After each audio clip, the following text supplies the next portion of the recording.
picture this. You're standing in your garage or, maybe out on your driveway on a really crisp Saturday morning. Oh, yeah, the perfect DIY setup. Exactly.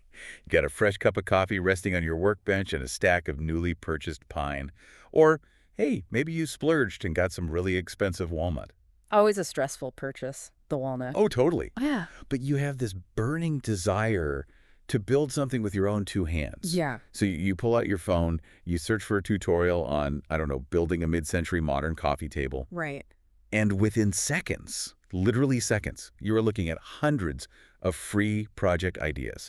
It feels like absolute magic, like the internet has just practically handed you the keys to become a master carpenter by lunchtime. It's a great feeling, that initial rush of inspiration. It is. But then, let's fast forward maybe 4 hours later, the coffee is completely cold. You are just covered in this thick layer of sawdust, and you're staring down at two pieces of wood that absolutely do not align. Not even close. Not even close. And you are seriously contemplating whether you can just, turn the whole mess into firewood and pretend it never happened. It is an incredibly familiar scene, and honestly, a deeply frustrating one for anyone who has ever picked up a power tool. Oh, I've been there so many times. We all have. I mean, you start out feeling like this artisan, and you end up feeling like you just don't have the natural talent to build things. Which, as we are going to find out today, is a complete myth.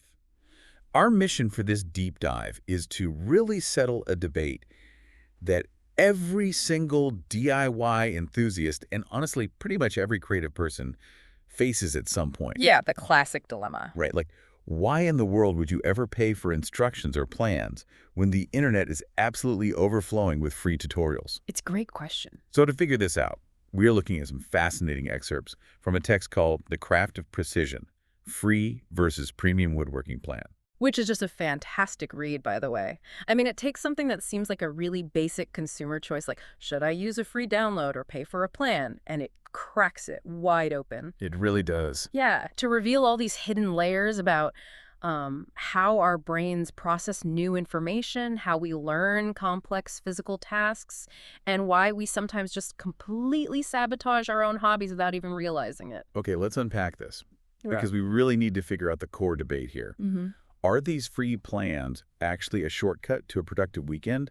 Or are they, a fast track to wasted time, wasted money, and just crushing decision fatigue? Well, and to be fair, the document doesn't just dismiss free plans outright. It's not like free is bad, paid is good. Right, no, it definitely acknowledges where the free ecosystem actually shines. Yeah, exactly. Free plans are an incredible resource if you are just testing the waters. Like, let's say you want to try out a new technique, right? Like maybe chiseling out a mortise and tenon joint for the first time. Exactly. Or you just want to learn basic router handling on some scrap wood, and you don't want to commit to a massive, expensive project just yet. Or honestly, if you just need raw inspiration, I mean, sometimes you just want to endlessly scroll through images to see what kind of patio chair you even like before you commit to actually building one. Oh, absolutely. The sheer volume of free content is a massive gift for that initial brainstorming phase.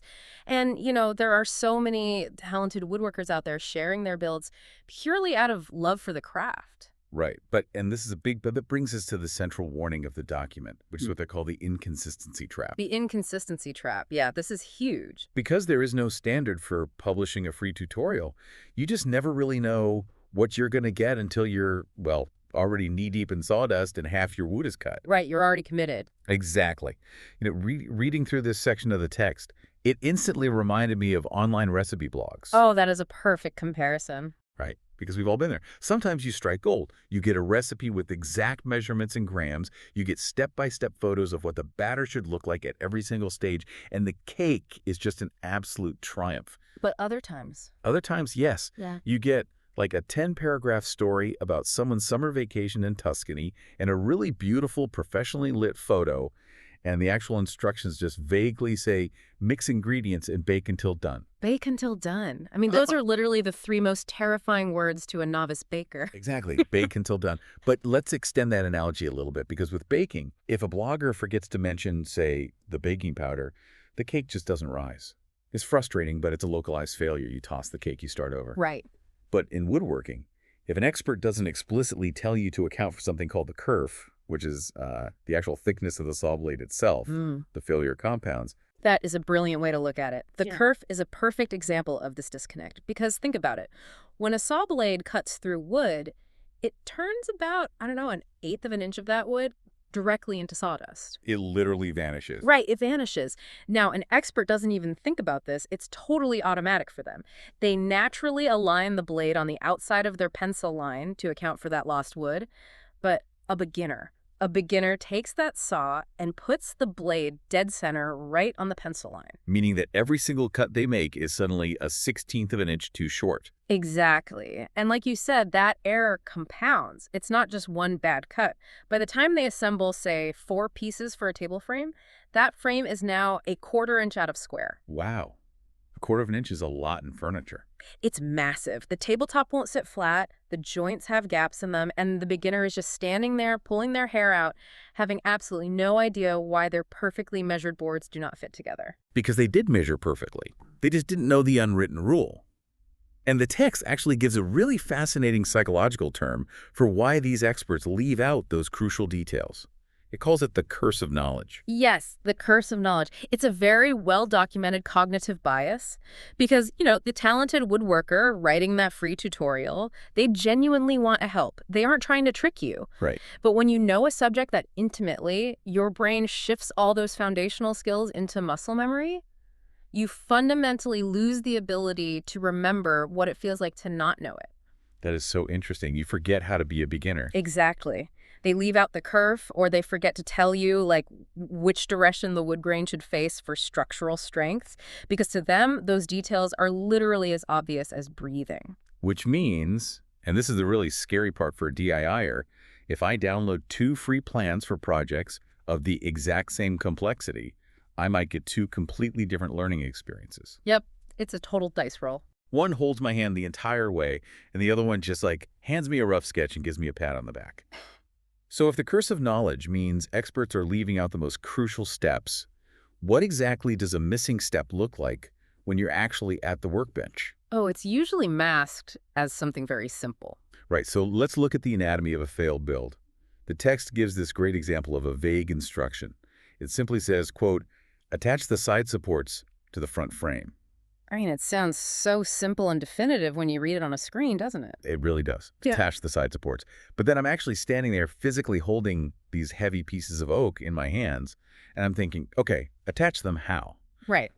Do I use wood glue? Do I use screws? If I use screws, what gauge of screw? Do I attach them flush to the edge, or do I need to inset them by a 1/4 of an inch because a panel has to fit in there later? What's fascinating here is that woodworking forces you to translate a 2-dimensional text instruction into a 3-dimensional object in the real world. Oh, that's a good point. Yeah, it's a massive cognitive leap. And the text argues that premium plans bridge that specific gap by using highly detailed visual aids. They don't just rely on text. And we aren't just talking about, a single glossy picture of the finished product at the top of the page either. No. We are talking about exploded assembly views. Exploded views. I love those. They're essential. Instead of just showing the finished table, a really good plan visually separates all the planes. It shows every single piece floating apart in 3D space with these precise dotted lines indicating exactly how the joints interlock with each other. So there's absolutely no guessing. Zero guessing. You get multiple viewing angles, you get clear, distinct labels for every single part, and exact cross-sections for the joinery so you can see inside the joint. But wait, I have to play devil's advocate here for a second.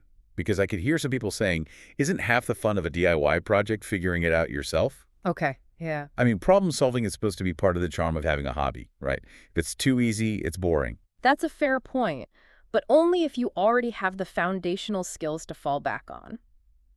The text makes a really sharp distinction here. Experienced woodworkers, they absolutely love reverse engineering a piece of furniture from a single photograph. Right, it's a fun puzzle for them. Exactly. It's a puzzle because they know how the pieces are supposed to work. But for a beginner, missing information isn't a puzzle, it's a penalty. A penalty? Wow. Yeah, because you don't even know the rules of the game yet. How can you solve a puzzle when you don't know how the pieces fit together? I see. So it stops being this fun, quirky challenge and just becomes a series of very expensive mistakes. And those penalties are very tangible, they cost real money. The document goes into detail about the absolute nightmare of incomplete material lists and cut lists in these free plans. Oh, let's talk about that because this has bitten me before. Let's start with the material list. A free plan might tell you to buy, wood, but it completely forgets to mention that you need specialized pocket hole screws or a specific type of outdoor rated wood glue so your project doesn't dissolve in the rain. Right, or that you need to buy extra lumber to account for the fact that wood isn't perfect. There are knots and warped sections you have to cut around. Exactly. Meaning you are now making your third highly frustrating trip to the hardware store, and it's only 2:00 p.m. on a Saturday. Which just completely drains whatever momentum you had, not to mention inflating the cost of the project every time you walk into that store. Absolutely. But the cut list, that is where things get truly precarious for a beginner, because many free plans just leave the cutting calculations entirely up to the builder. What do you mean? They'll just give you a list of parts and say something like, you need 10 legs that are 18 inches long. Wait, so the plan doesn't tell you how to actually get those 10 legs out of the standard 8-foot boards you're buying at the lumberyard? Very often, no. You are just left to figure out the geometry yourself. Ah, I see. Okay, so it's basically like playing Tetris with the lumber before you even turn on the saw. Yes, high-stakes Tetris. Seriously. Because if you make one wrong cut on the first board, you might not have enough continuous length left for that final leg, and suddenly you end up turning a $50 piece of hardwood into very expensive firewood. Exactly. And this is a huge difference with premium plans.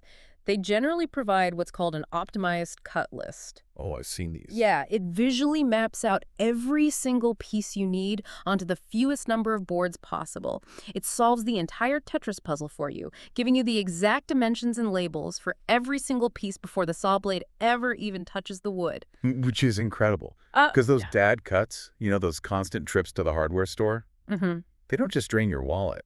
They drain your enthusiasm. They really do. And here's where it gets really interesting, I think, because the document dives deep into the psychology of the build itself. Yeah. And to me, this is honestly the most compelling takeaway we have today. Oh, I agree. It is a phenomenal insight into how human beings process frustration in a learning environment. So the text asks us to look at the projects we've abandoned. And I want you listening right now to really think about this. Think about that half-finished birdhouse or that bookshelf sitting in your basement right now collecting dust. We all have one. We all have one. Why did you walk away from it? Was it really because sanding was just too physically demanding? Or was it because you hit a wall, you didn't know what the next step was, and your brain just tapped out? We almost always blame ourselves in those moments. We think, oh, I'm just not handy, or, I just don't have the spatial awareness for this kind of work. But the text argues something so different. It says that woodworking feels difficult, not because of the physical project itself, but because of incomplete instructions. The difficulty is actually an illusion created by a lack of information. That is such a powerful reframe. Frustration in hobbies is rarely physical. It is almost entirely informational. When a hobbyist quits, it's usually because decision fatigue has completely depleted their working memory. Okay, let's dig into that. Decision fatigue. What is actually happening in a builder's brain when they're just standing there staring at a vague instruction? Well, your brain only has so much working memory, right? It's like a limited bandwidth for processing active tasks. And the text lists the paralyzing questions a beginner faces when they're dealing with a bad plan. Like what? Questions like, which piece do I assemble first? If I glue this together right now, is my hand going to physically be able to reach that inside corner to sand it later? Oh, that's a classic mistake. Trapping a corner you can't sand. Exactly. Or, do I need to pre-drill these holes so the wood doesn't split? What direction should the grain face so this chair leg doesn't snap in half the first time someone sits on it? Wow. Yeah, if you have to stop your physical work, take off your safety glasses, and Google the answer to every single one of those micro questions, you're just burning through your willpower. That is textbook cognitive overload.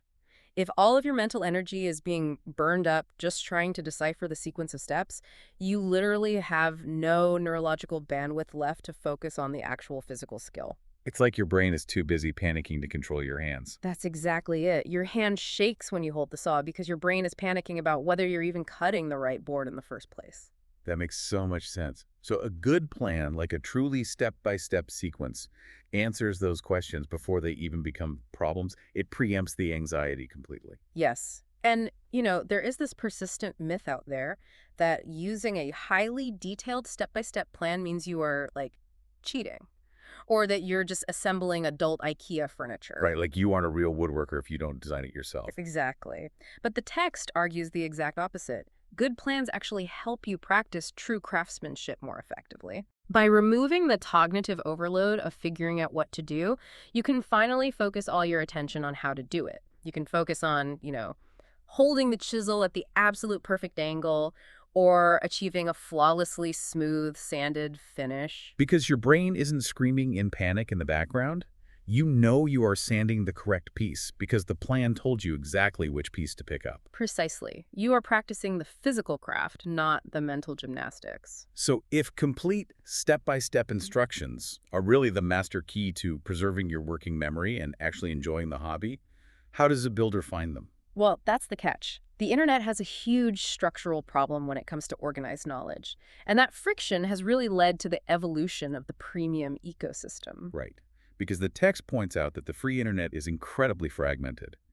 Even if you manage to find, like, a fantastic free blog with really great instructions, they usually only specialize in one tiny, specific niche. Yeah, you might find a site with amazing, detailed tutorials for rustic farmhouse tables. But then a year later, when you want to build a delicate jewelry box for a gift or maybe a heavy-duty workbench for your garage, that farmhouse site is completely useless to you. Right, they don't have what you need, so you have to start the whole frustrating search process all over again. And finding what you want means endlessly bouncing across dozens of different websites, sifting through broken links, dodging ads, and deciphering vague instructions, all just hoping you get lucky and strike gold twice.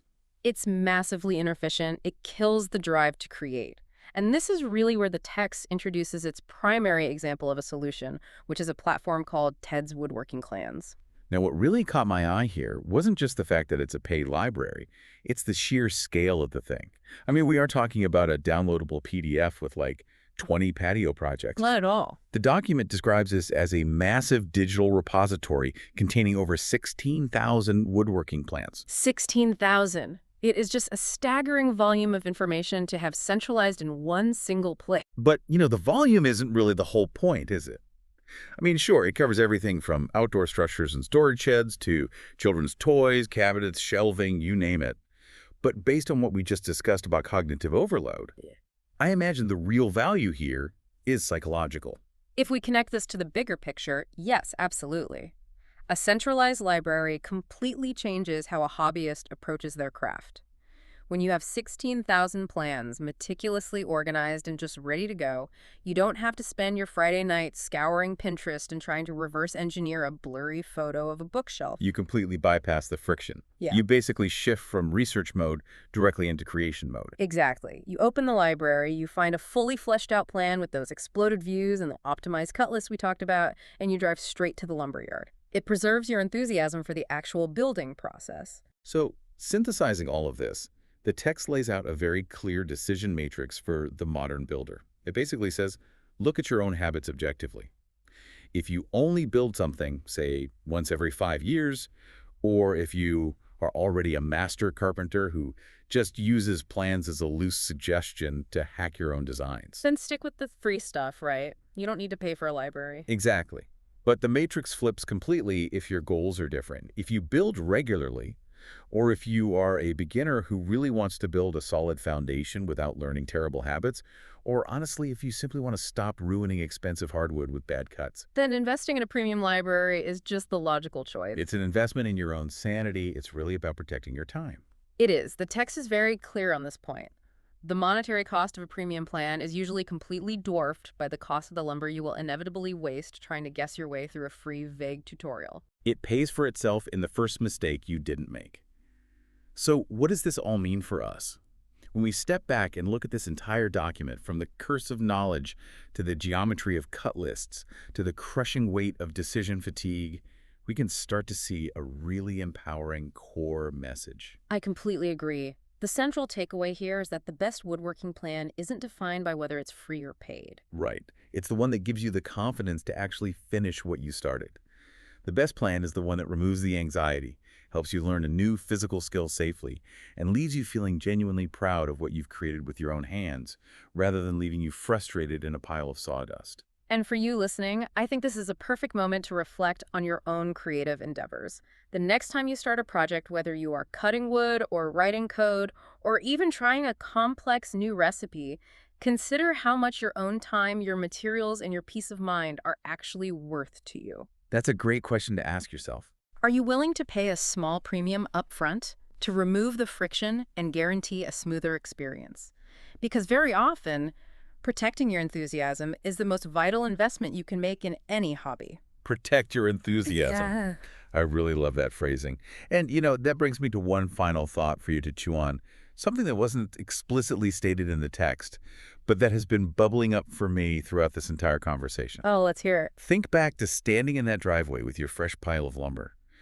Most of the time, we choose to build simple, practical things like a basic square planter box or a simple shelf because we are quietly terrified of messing up the complicated, beautiful things.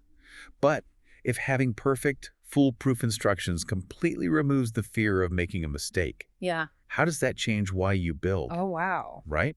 If failure is no longer a barrier because you have the perfect map right there in your hands, Yeah. will you still just build the practical, boring things you need? Or will you finally start building just to see your wildest, most ambitious imaginations come to life? That is a fantastic thought to leave on.